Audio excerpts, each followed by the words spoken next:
When I first start out, I look the stone over and see whether I feel if it has a suggestion.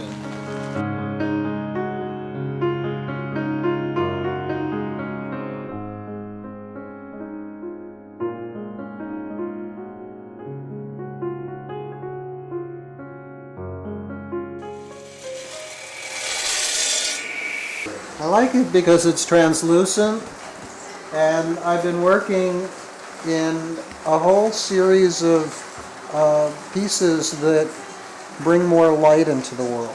Whenever I worked in a stone that was translucent, I love the ability to be able to look inside the stone. I feel like these are dark times and we need to bring more light in with our artwork. So that's what my sculptures are about. A lot of the pieces that I've been working on are either bringing light or emerging out of darkness. The glass is the ultimate medium for light. It just loves light and lets light through, and it also has the inner dimension. I think that the glass pieces they evolve out of my stone forms. I've been working a lot with either these geometric shapes, simple shapes that can communicate figurative symbolism. When I was a figurative carver, I found that the more realistic I was getting, the more fixed it was.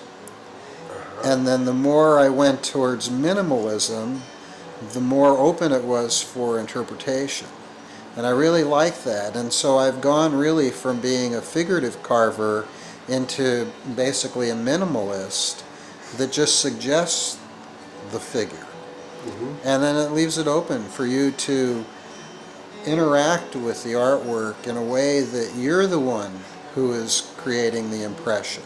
Anything that I imagine comes from that place of I am. So I did a whole series of I am sculptures. Basically, I envisioned it as the lowercase I, a dot on a body, a head on a body, very elemental. Well, what if I did the head in negative space?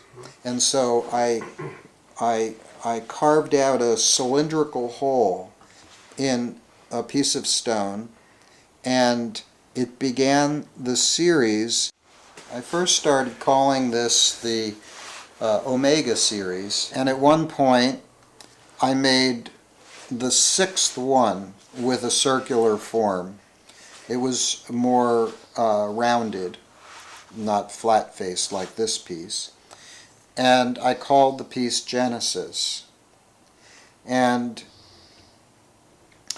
I literally, for about 2 weeks, was transformed by the energy of that sculpture.